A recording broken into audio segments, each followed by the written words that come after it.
Hello, I'm Travis, And I'm Greg, and you're listening to Building Blank, a collaborative world-building podcast. where we talk about everything world building, from the lowest dungeon to the highest peak. And today, we're diving into the world of villains. All right, and welcome everybody. Yeah, welcome. So this week we're going to be talking about villains.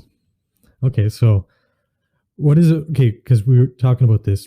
You think there's a difference between a villain and an antagonist, right? Yeah, so I think, in my opinion, I think a villain is like a dedicated bad guy doing bad things, Yeah. right? Because an antagonist, by its definition, antagonizes the hero. It's anything or anybody that is in opposition to the hero. Yeah. The villain, I think, doesn't give a shit about the hero. Okay. Right? The villain's going to do its villain things, not because the hero is going to... He's not doing it because of the hero for any reason. Yeah, so this is really more like a world building. Like, this is just a really ambitious person. Yeah, this is kind of how I build my campaign. Like, in my opinion, especially if you're starting at low level, right? The villain of the story is going to do his things regardless of what the heroes do. Right? Like, he doesn't care about the hero until the heroes become an antagonist to him. Right? So when I think of antagonist, it's literally anyone or anything that's opposed to the hero or puts resistance on the hero. Right? So a bear in the woods that you run across that just attacks because he's a bear is an antagonist, right? Right. Your rival is an antagonist. Anyone who does anything against the party is an antagonist, right? Not necessarily the villain. Yeah. But they're doing something indirect. So like very often antagonist and villain are the same thing. Like the person can fill the same two roles, but I do think they're fundamentally different things. Yeah, and it depends on what you're writing too. Like if you're writing a story, there's a lot of things about kind of like symmetry. You know, you want your hero and your antagonist to reflect one another, but that's not what you're talking about. No, and I think in the research that I did do for this episode, a lot of people have a lot of opinions on how to make a good villain. And some of the points I don't necessarily agree with.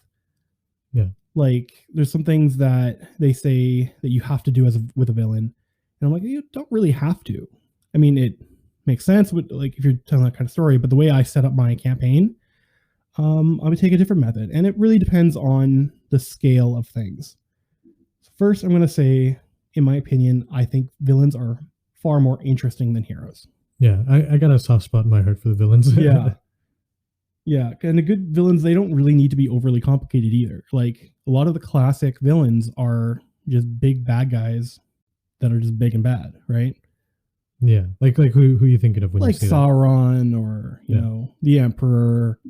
You know, they don't all have to be Thanos with a detailed backstory, and I mean they often do get a detailed backstory, like that you kind of have to search for.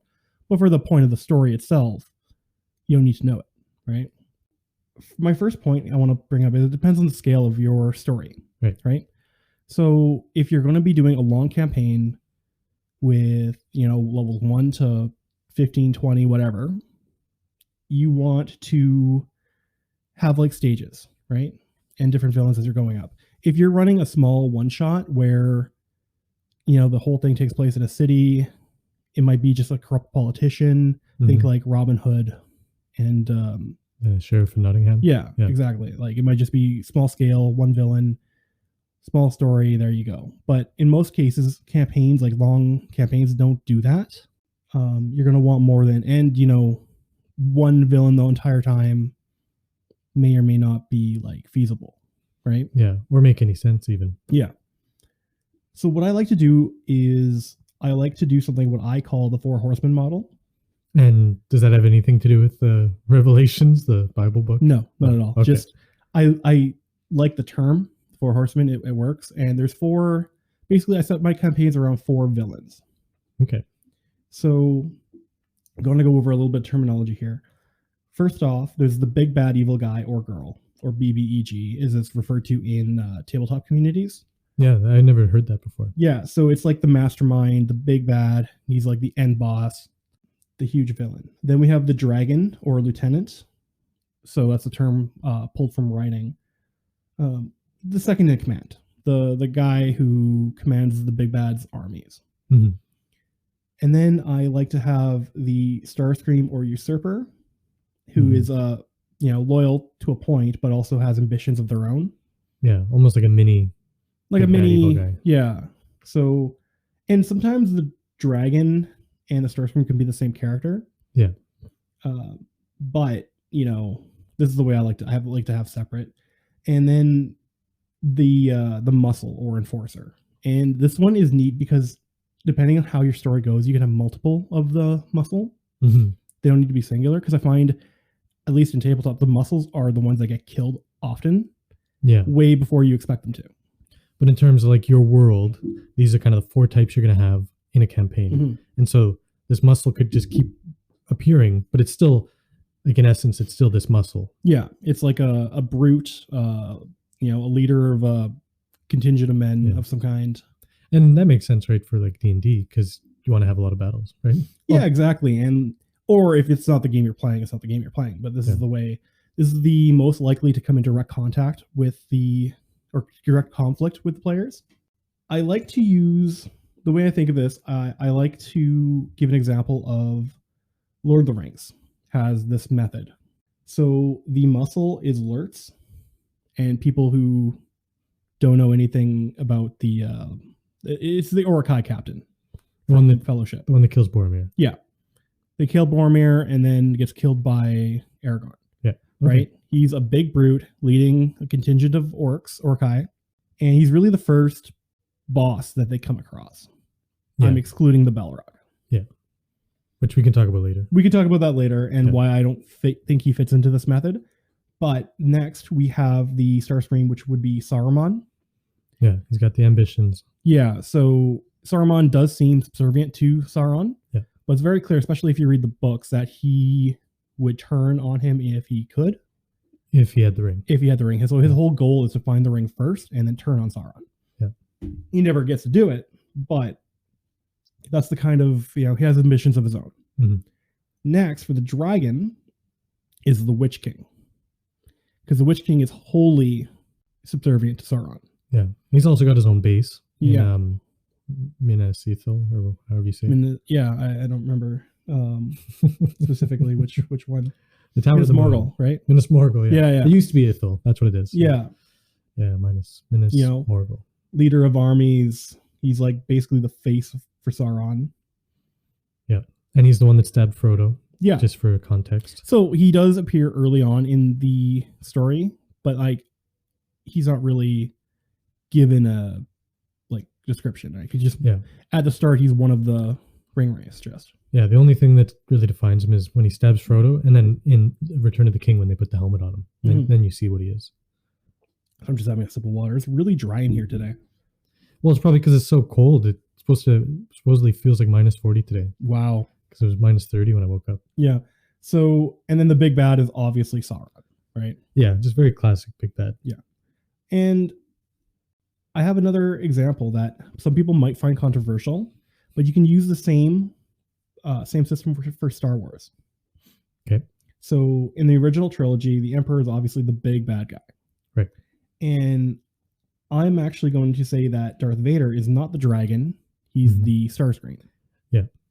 Because Sith ideology, if his goal is to overthrow the Emperor and take over. Yeah. And it's so funny because if you go on TV tropes, the picture is of the dragon is Darth Vader.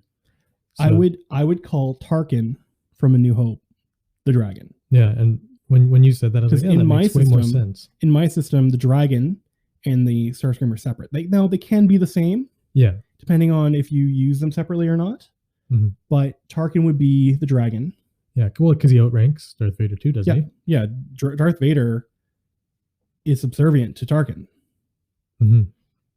And then I'm going to piss probably a lot of people off. I'm going to say the Enforcer is Boba Fett. Why do you think you're going to piss people off? Because Boba Fett doesn't really have a strong affiliation with the Empire. Right. But my opinion is Boba Fett is loyal to the money. Yeah. And he fulfills that role of kind of being like an early boss almost. Well, he's like mid, right? Mm-hmm. But he's strong. He's like a more, ground level in your face kind of and he's loyal to the money. Yeah, and just like Saruman to Lurtz, there's like a big power jump, or decrease from Darth Vader to him. Yeah. And I was actually thinking about it after we met to do the notes for this. Mm-hmm. I was thinking about it, and the same can be said for the prequel trilogy. Okay. The same system. So the big bad is still obviously Palpatine, right? Mm-hmm. But then the dragon would be Dooku. Right. Okay. The usurper would be Maul, and the enforcer would be Grievous. Okay. Yeah. Yeah, makes sense. Right?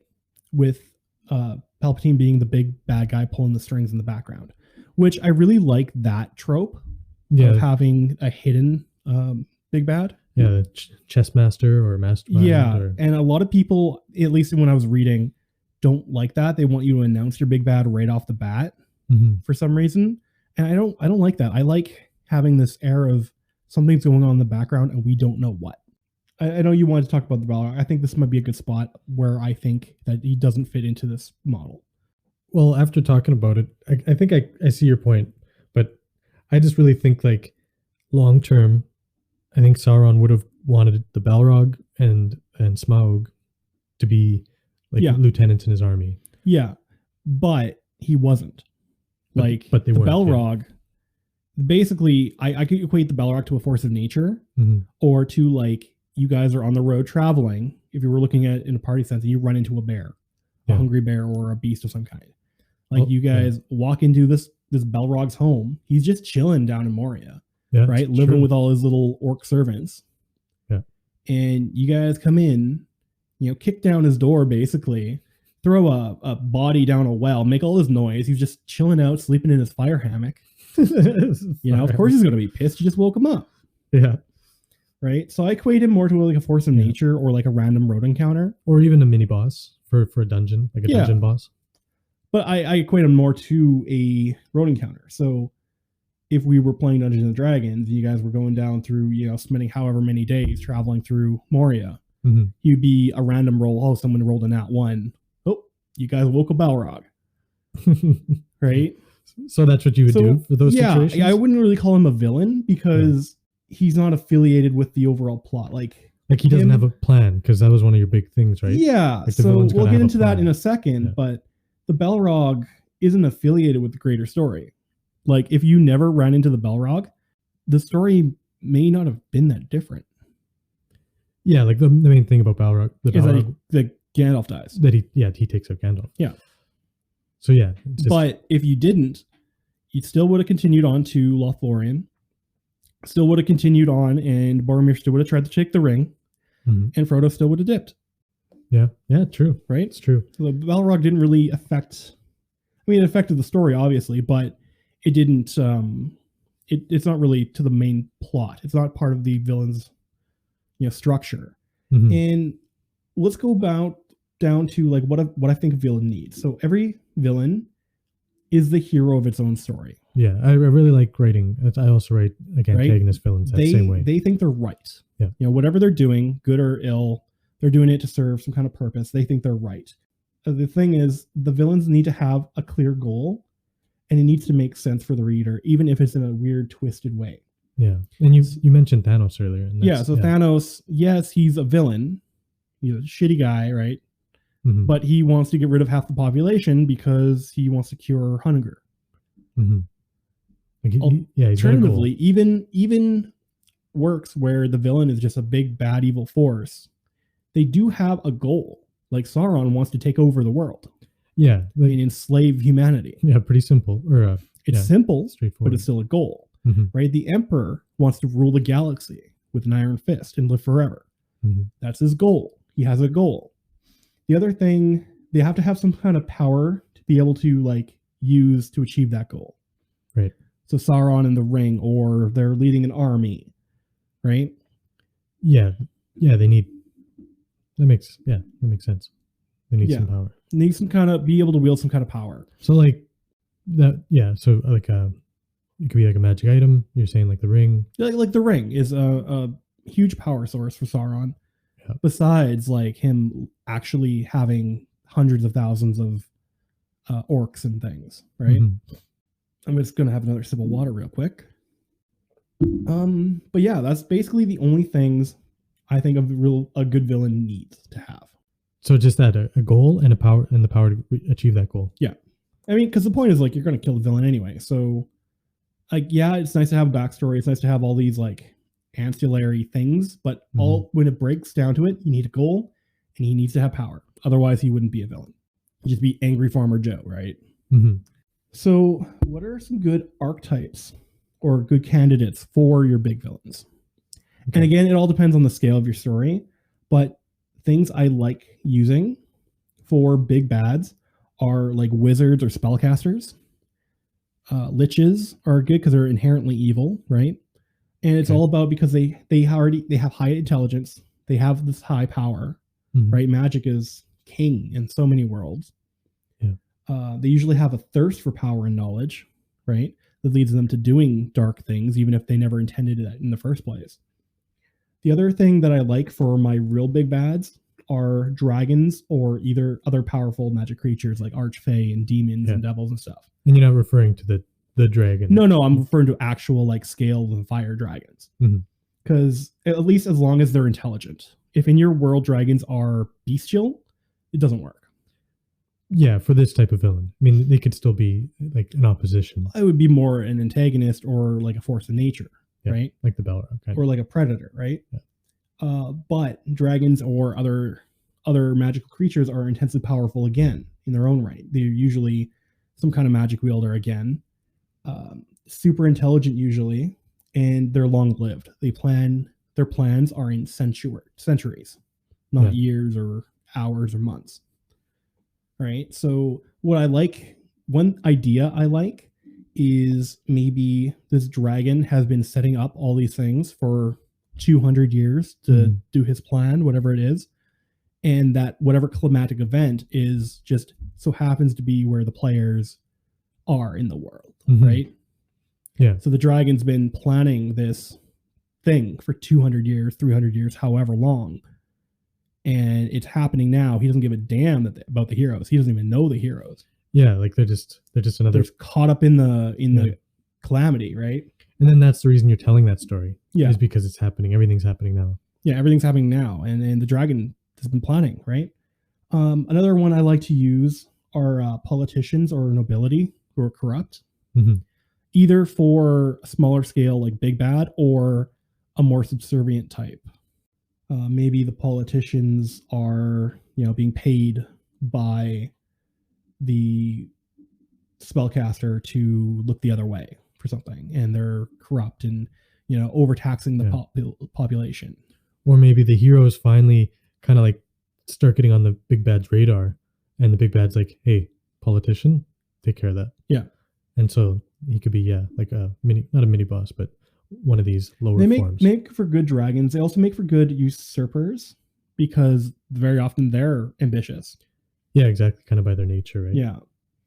And also the last one are like powerful warriors or warlords. Usually they make good enforcers. So it's also can include like beasts and things, or not beasts, but like magic creatures and stuff like orcs or ogres or like big brute boss types, maybe, or either a warrior like think Napoleon, right? Okay. General of an army, he's decided, what, maybe I should lead, maybe I should take over. Yeah, like their power comes from their strength. Yeah. And I think really most enforcers are going to fall into this kind of category, right? It'd be kind of interesting to play around with the idea of having an enforcer that was like, didn't have a strong body or physicality. Yeah. Just to try and figure out the workaround it can work in like maybe like a sci-fi setting more, or like a more technologically advanced. Yeah, that's true. Because it would work more. But then they could have like a mech suit, but then that's just exactly the same thing. Yeah. Or alternatively, it could be a low-level spellcaster. Yeah. That's powerful in their own right and aspires to be, work their way up. Or maybe it's the apprentice of the bigger wizard. Who knows? There's so many, and these are just some like archetypes that I think fit really well for villains. and for where you're using them too. Of course, like there is hundreds of thousands of examples of different types and archetypes, and you can mix and match the roles with these archetypes infinitely. Mm-hmm.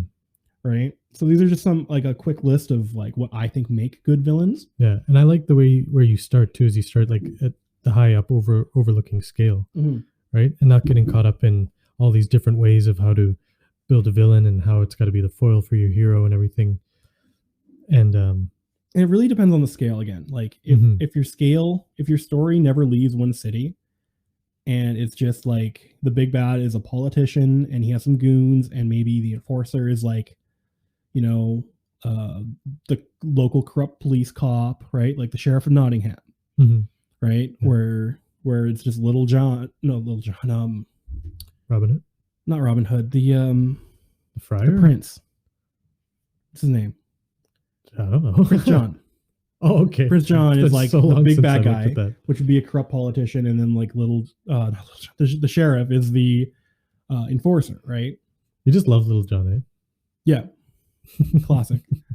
So like you can mix and match, and again, however many of these, like the 4 Horseman method, I more use for the larger scale, but you can really make anything fit, right? Yeah.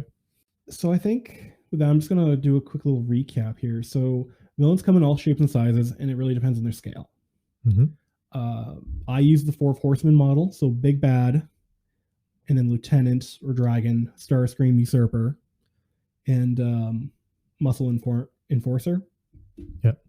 And I just got to say, Starscream is my favorite Transformer, and I don't know why. Just because he's ambitious or what? Yeah, I don't know. He's just, I love him. He's always plotting something. Yeah, he's funny.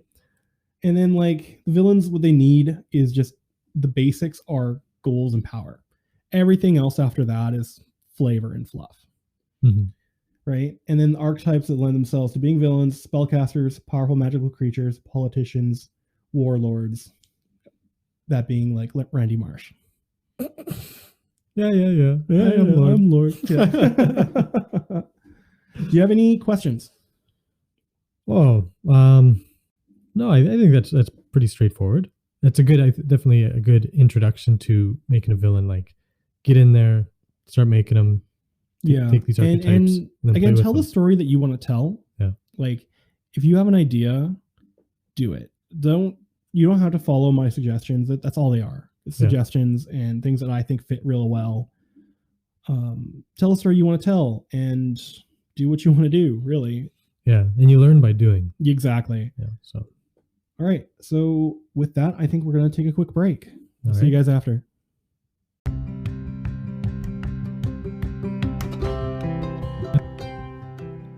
All right. Well, I got my water cup filled up. Yeah, me too. I drank so much water in that first part. So dry in here. So thirsty. But anyway, first off, I wanted to say thank you to everyone who's listening. We really appreciate that you guys take the time out of your day to give us a listen. Yep. Thank you very much. Yeah. So if you guys can rate or follow or like, that would be amazing. But today I wanted to talk about our some goals here. And one goal I've decided in my life that I want is to hashtag live like a halfling. Does it have to have the hashtag? Well, what I want to do is so we watched Lord of the Rings last week, and then me and Emma watched Fellowship again this week, and I started listening to the audiobook for Fellowship, and I'm like, man, halflings are awesome. They just have this nice life, and then there's just some things that I want to do that are more halfling-like in my life. So I think this year I've decided that I want to, one, go camping more and go on more hikes in nature. Spend more time outside. So those are my hashtag live like a halfling goals. And I want to know what your hashtag live like a halfling goals are. Okay. So like be afraid of water, maybe. That's a good one. Don't go near boats. Yeah. That's definitely not halfling like. You maybe not wear shoes. Yeah. Oh yeah, that's another one. I want to wear shoes as little as possible. Yeah. You could drink more beer. Yeah. Smoke more pipe weed. Yeah, pipe weed. in quotations. Yeah. So yeah, if you guys want to let us know what your live like a halfling goals are, we'd love to hear them. I'll probably put up a post up this week asking you guys for those hashtag live like a halfling goals. I was just like I really like saying it. I like you keep doing the hashtag thing with your fans too. Like nobody can see you except for me. Hashtag. All right. Well, yeah. So thank you everyone for listening, and let us know what your hashtag live like a halfling goals are. All right. Sounds good.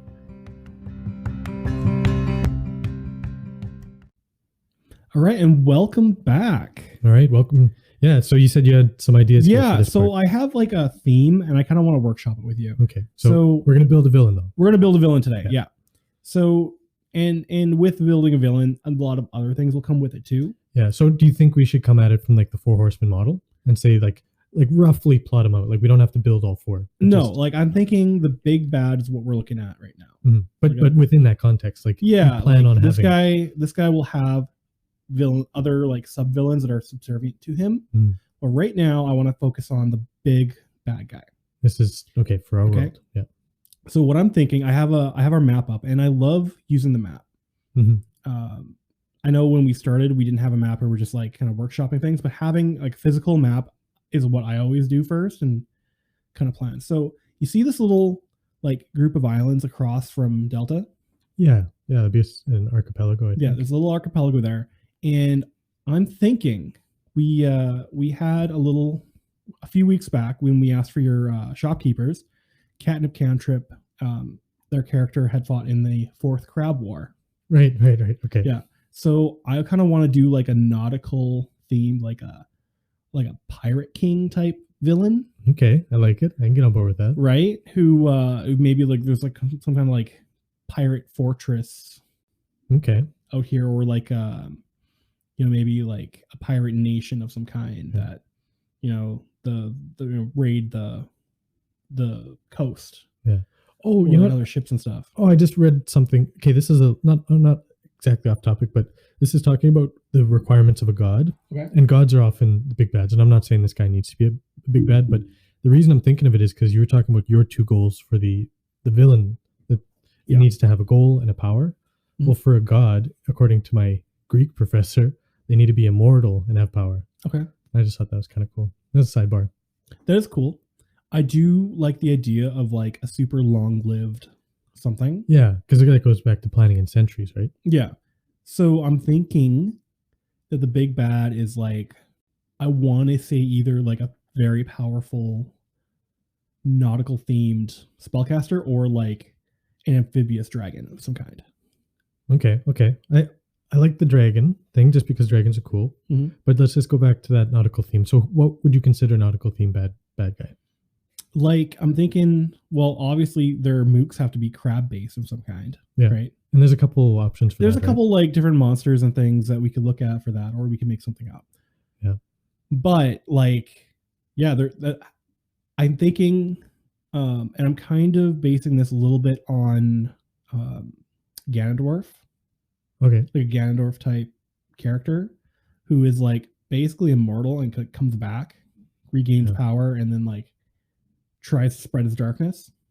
And that's why there's been 4 Crab Wars. Yeah, because like you need to explain it. Like, why has there been so many? Why don't they stop them? Yeah. Like, is it just because of like his base is super remote? Because it's like maybe super hard to get to because you need to, you can't just like be a crab and walk down the bottom. You have to sail there. Okay. Right. And so you're thinking of specifically putting him there on that archipelago? In that archipelago somewhere, yeah. So what would that, because I mean, that would need, why would Delta be so close then? Would it be close to oppose him? Kind of like. Well, what I'm thinking is when we did our holiday episode, we talked about there being some kind of great big bad guy, ancient times, that they overthrew. Oh, right. I'm thinking this would be the same character. Oh, okay, right. And that's why you're thinking the Ganondorf, like he's coming back. Yeah, he's coming back. There's been another war, and I'm thinking the time between these wars is very long. Yeah. Right? And so they kind of keep in this tradition almost like to keep him ready, maybe. Stay ready for when he rises again. Yeah, but then like probably a lot of people wouldn't believe in it, right? They're like, oh, that's just a myth. Yeah, that's dumb. Yeah, because I'm thinking what we should do is have our like time frame eras, which we haven't talked about yet, be like based on like when these crab wars were. Yeah, and then if he is this powerful thing, there could be some sort of pattern to his return. Yeah, which would make there's some signs coming. Yeah, so there'd be even eras. Yeah, there'd be fairly the same length. Or like there's like some kind of omens or signs that mark his return or gaining of power again, where like maybe for hundreds of years those islands are empty. There's like the building or the fortress is derelict, but then like sailors sailing by and like, oh, there's construction. Something's happening. Something's going on. Oh, wonder what that is. And they go there and they're never found again. Okay, the Barnacle King or something. Yeah, I like that. The Barnacle King. I don't know why I said that. I like it. It's going in. Okay. The Barnacle King, the Barnacle Lord. The Barnacle King. That sounds better. Yeah, something barnacle. Yeah, I like it. Buy my barnacles. So yeah, that's kind of what my idea was, what my theme was. Okay. So, well, let's build the next part of that. Like, okay. So now we got this guy. We don't know what he is. No. Or what it is. Okay. What should we make it? So I was thinking some kind of like immortal, quote unquote, sorcerer or something. Okay. Like what race is in D&D do you think would be best for this guy? Because there's a couple options, right? Couple options. Nothing that's really like actually immortal, because in D&D and elves are not immortal. Right? They're about 900 years. The best thing I could think of that's that long lived would be dragons, but even then they're not immortal. They live to like max 3,500 years. But this return thing means that it doesn't need to be immortal. Yeah, so maybe he was immortal that was cursed for some reason, or I'm not sure. Yeah, where we're going with this. I like that. A curse, because that is often, that is a kind of a trope, almost like cursed with immortality, because people think it's a blessing, but never being able to die could be, pretty crazy kind of torture. Or maybe like there's some kind of maybe. Oh, I just had an idea. What if he in the first crowd war, the whole point was to like do some kind of ritual sacrifice to make himself immortal, to like make himself a god. Okay. And of course the three heroes foiled him, right, and he failed midway through and he didn't finish the ritual. So he was cursed. He wasn't, given the godhood, but he was cursed to like reincarnate himself. Yeah, like he did it halfway. He's like halfway there, but not quite. And so now every time the planets align or whatever it is, he gets reincarnated. He goes back to his like island and starts building his forces again. And every time he tries to become fully immortal. Yeah, I like that. That works good. So it doesn't sound like he's going to be a dragon. No, I don't think so. Now that we were talking more about him being a sorcerer, and I like the idea that maybe it's like maybe his spirit's immortal. Okay, but like whenever he does reincarnate, he reincarnates to a different body every time. Oh, that'd be cool. Right? So almost it could be like from the Dalai Lama. Yeah, so it could be like from any of these races. Just someone's born this evil guy, and eventually like he regains his memories and goes off to do this thing. Okay, yeah, I like it. Does he have to be an aquatic kind of race or no? I wouldn't say so. No. So the Barnacle King, fourth crab war. Where are we in terms of time now? Now that we've talked about time a little bit, like, do you think the fourth crab war has already started then, or it has been done, and we're coming up on the fifth one? Maybe. Yeah. Depends on how long mermaids live for. Oh yeah, I guess that's true, right? It would have been recent, unless it's still ongoing. Or it's just started, yeah. Or it's just started, yeah. That could make sense. Either way, I think that might be the best option here. Okay. And so now in terms of our dragon, our usurper, and our enforcer, with what we know about this Barnacle King character, we could make the dragon just a dragon. Yeah. Just to kind of be funny. Yeah, the problem I have with that is like usually in most lore, dragons don't like being subservient to something unless they're like bound to it against their will, right? And they don't like it. Yeah, that's true. So I mean, I think that can that can work for maybe another episode. We're thinking on this, or do you want to get suggestions? We may as well, or even like nothing's in stone. Yeah, let's see what people think about this Barnacle King, and if he should have a race or. Yeah, so let us know what you guys think about our idea here, and I think with that we will turn to our weekly inspiration. All right. So, what inspired you this week, Greg? Well, I was kind of telling you earlier a little bit about, I guess, what inspired me this week. Okay. So remember on Thursday, I was talking about the white lizard. Yeah. And yeah, you kind of threw me off when you said that I inspired you. So I'm like, well, now I got to kind of be a little cheesy here and find something that you inspired me. No, I wasn't looking to get inspired by you. It just happened. Okay. And I just don't want to make it sound too kind of cheesy. Yeah. But I was thinking of making this. I kind of been practicing some voice work and stuff. Yeah. Working on my Saruman voice. I'm not going to do it here. You should do it here. No. When it's ready, better, or on another thing. But yeah, I was thinking of doing this. Just this play on one of your campaigns where you guys are all lizards. Yeah.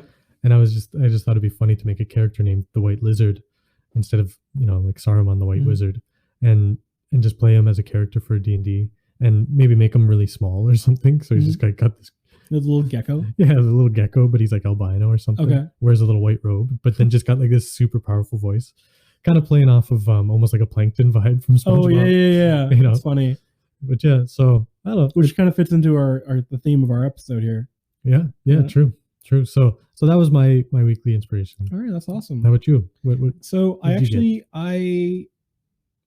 it was weird. The other night, I think Tuesday or Wednesday. Anyway, I was taking out the trash and I was walking back and it was kind of snowing, and I had a thought, and I came inside and I just started writing, and you read that bit of writing I did. Yeah. And I don't know what it was. I think it was maybe like the snowfall, or I thought back to, do you remember when we were like 12 watching and listening to Lord of the Rings? And we would go out and like adventure in those, like the bush behind my parents' place. Yeah, I remember that. I thought about that, and I thought about like just some of the adventures that we had, and I was like, you know what? I'm gonna write this down and go for it. So I wrote the start of a little short story. Did a little bit of work on it last night, and eventually it'll be when it's ready. I'll put it up for everyone to read. Nice. Yeah, I like that. And also reading it, I was super impressed, because have you really done much creative writing? Not real. I mean, I did some like in school, and I've like had mostly like I kind of think of stories and stuff like while I'm doing like cutting the grass and stuff. Yeah, because then I never put it down. When I was reading it, is like you clearly had a voice, and that's kind of one of the harder things to find. Thank you. I thought, and especially the battle scenes. And I was just thinking like that's got to be from your Vikings or something. Yeah, it was like there was like a flashback. Dream sequence, basically. When I'm writing battle scenes, I'm like, oh man, I don't even know what to do. Like, I know what I want to happen, but it's just hard getting it on the page. Yeah. And yours was real, like, this action happens, then boom, that happens, then this. Yeah. Like, you did it like a pro. Well, it was like a little more Hollywood than would be realistic, but it is what it is. That's fantastical. Well, yeah. It was a lot of fun to do, and I worked on it a bit last night. I'll probably get you to read it and proof it after we finish here. But anyway, that was my inspiration. Yeah.